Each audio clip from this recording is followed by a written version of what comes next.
Hello, my name is Tamra Upshaw, and I did my action research on the effects of explicit systematic phonics on reading fluency.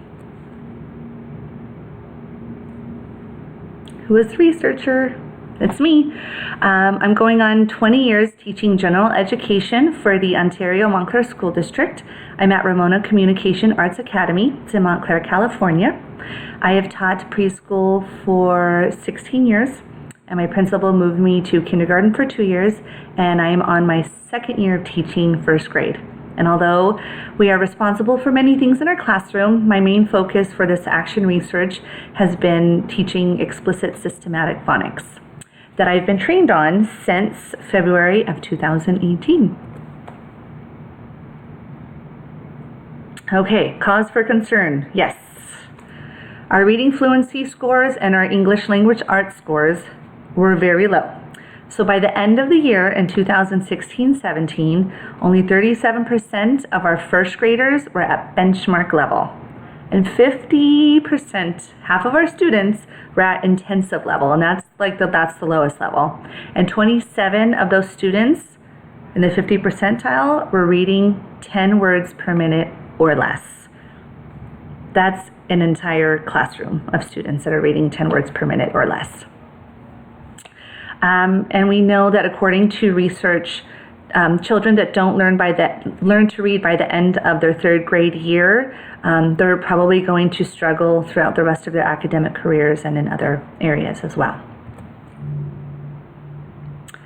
And also it's very interesting that scientific research shows that our brains are not wired to read, that reading does not come naturally to us, that we must be explicitly taught, which is connecting sounds and letters, which is phonics. So the purpose of my project is to explore if systematic phonics, explicit phonics, helps build reading fluency or not. My research paper explains the collaboration of our explicit phonics instruction, how it began at my school, my outcomes, my experiences, and my reflections. My research questions: how does explicit systematic phonics affect reading fluency? And as a researcher, I was the only kindergarten teacher to implement the training in the 2017-18 school year, and I wanted to know my outcomes of my class data now that they were in first grade. So when I was a kindergarten teacher that last year, along with the first grade team, I was given this phonics training, and so I implemented it with my kindergartners, and I was the only kindergarten class. And then we all went to first grade together, and I was just kind of wondering how my data compared to the rest of the first grade who had not yet received that in kindergarten. So that's where that question kind of stems from. Does phonics help with vocabulary and comprehension? And does phonics-based centers make a difference in learning to read? And how did the scores of reading fluency change since the implementation of the explicit phonics program at our school compared to the last 3 years?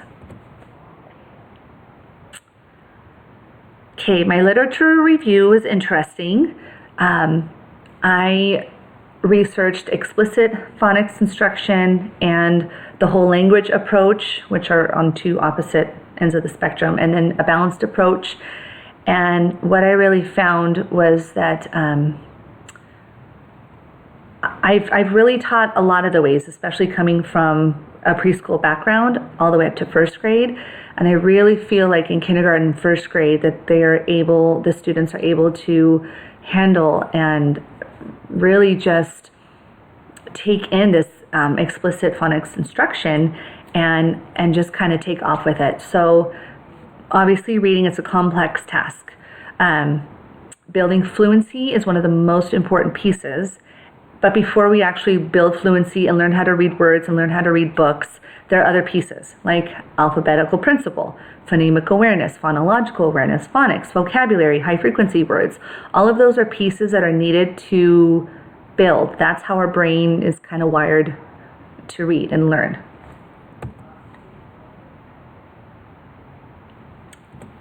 Okay, oops.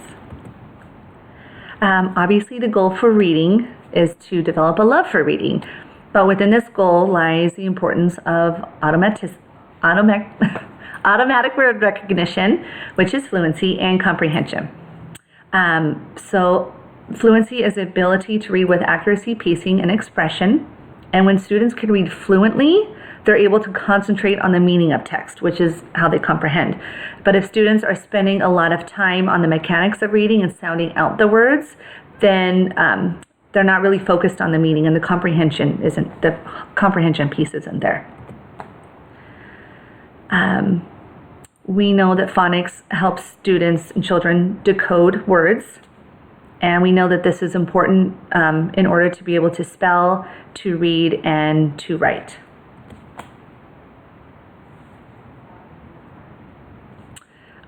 So explicit phonics instruction means that, I'm so nervous, I'm so sorry, that when you're teaching directly specific associations between letters and sounds, and you're not just expecting students to just naturally learn how to read and put books in front of them and they're automatically just going to learn how to read if we read to them.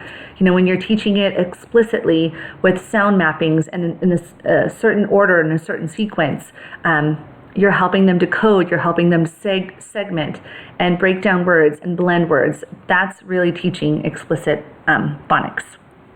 And in turn, this helps with, like I said, spelling and reading and writing and even spoken language.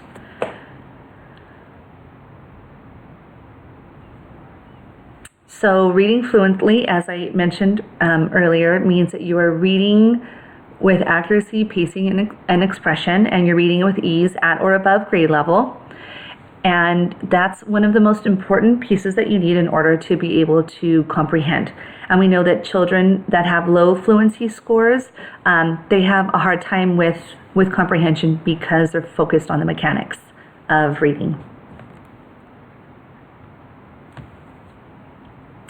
Implementation. So this is what we do. So Monday through Friday for 45 minutes to 1 hour block of time, we introduce specific patterns every single week. And we have blending lessons where we're doing things orally. We have dictation lessons where we're writing things down. We're going over high frequency words. We're reading decodables. We're practicing fluency. And we're teaching phonics explicitly. We use words as well as sentences. And Friday is kind of our days to assess the students, and they kind of take over their assessment so that they know where they're at and what they need help with, as well as the teachers. So one of the important pieces I feel is also progress monitoring. So even though these students are 6 and 7 years old, they know exactly how they're reading and what they're reading, how many words they're reading per minute. So I use this little graph here. And so every once a week, I pull some students and we're reading fluency passages and we set goals. And the students reach their goal or they don't, and they make new goals every single week. And then I send these little letters home that tracks the progress for the parents as well, so the parents know how the students are doing. But the students are in charge of the graph. They know how to fill it in, and it makes them accountable for their reading and phonics. I feel like this is pretty interesting. The phonics-based centers, I do this twice a week, usually on Thursday and Friday, and I do it for 45 minutes at a time. In addition to that, I also do small groups, usually 20 minutes, sometimes 30 minutes, every single morning with small groups. But I thought this phonics-based centers was interesting because out of the 4 first grade classrooms at my school, I'm the only one who implements this. And you can see by the pictures, these are just a few of the many things that I do. And there's rotations, so the students not only get the explicit phonics in my class, but they also kind of get this kind of hands-on kinesthetic learning as well. So that was part of my research to find out if phonics-based centers helps with reading fluency, and I kind of compared that to the classes that were not implementing phonics-based centers. Okay, so in collecting data, some of the data that I collected was our fluency assessments, and we take this from Wonders Unit 1 and Unit 6. So this is the beginning of the year and at the end. And you can see that in the beginning of the year, 13% of my class was intensive and 50% of my class was benchmark or above. Now by the end of the year, I had 8% of my students were intensive and 88% or above. We're at benchmark or above.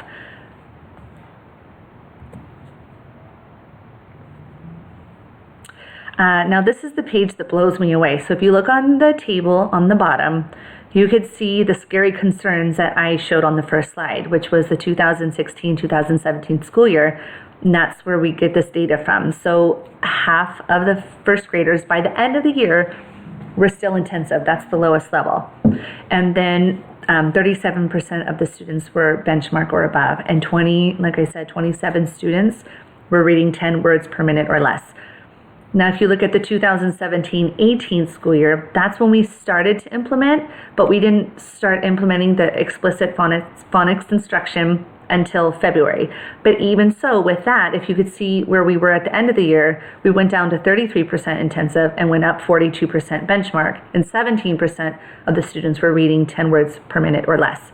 Now, if you look at the school year that just got finished, these numbers just speak volumes to me. And I think the research. So 18% of the students were intensive and 65% of the students were benchmark or above, and only 4 students in the entire first grade level were reading 10 words per minute or less. And to me, this is measurable evidence. Okay, our reading inventory is an assessment that kind of scores our Lexile level. And so here I made a table of the beginning of the year as well as the end of the year. And the BR stands for beginning reading, which means they basically got 0 points on that. So if you look at the beginning of the year, this is just my class only. 83% of my students were below benchmark and 16% of my students were proficient in their reading inventory. And this is a comprehension/inferencing test. And it's all individual based. No student has the same assessment. So it's really, really interesting. And by the end of the year, only 25% of my students were below benchmark and 75% of my students were proficient. Super proud of them.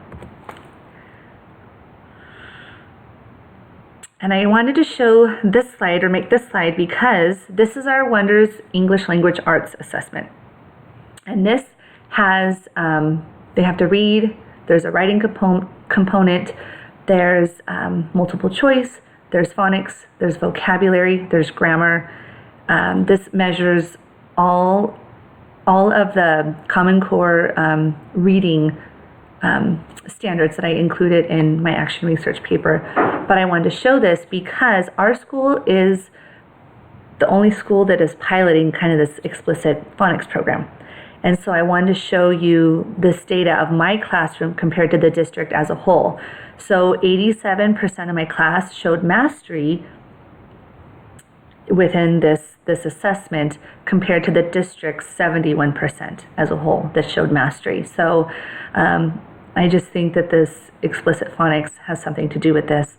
And I didn't include it in the slide, but if you compare the data to my fellow classmates or my fellow grade level teachers, their data was significantly higher compared to the district as well.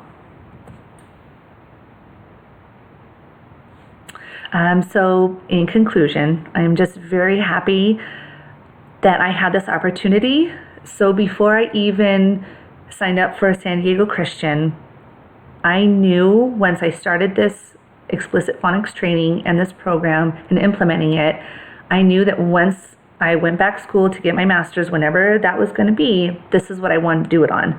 I see the results.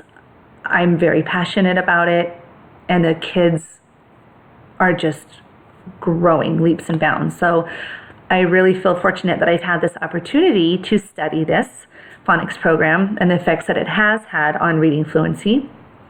And I accept my hypothesis, and I really do feel that this phonics instruction does help build reading fluency and comprehension. I feel that it does have a measurable effect on both reading and comprehension. And I feel like that this program has demonstrated success. We're going to continue to do it.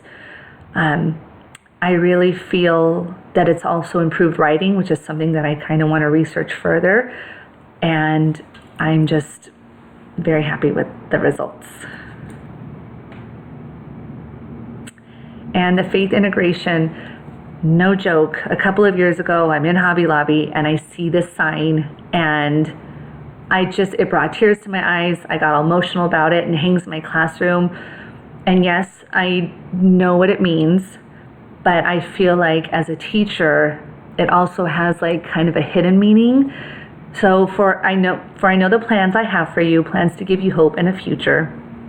And I just feel like that's one of the ways that I could give hope to our future generations is by teaching them how to read. And I just get goosebumps thinking about it. But anyways, that's basically it. And thank you, Dr. Alvarez, first and foremost. You've been amazing. And to my family who supported me and my fellow classmates, thank you for lifting me up. And thank you, Brene Brown, for writing an incredible book, which I have bought for 5 of my family members and friends.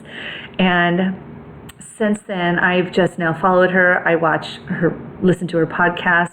She has some now with Oprah, and now I'm branching out and I'm listening to Eckhart Tolle, and it's just been a trying, stressful experience, but overall a great experience. And that's it. Thank you so much.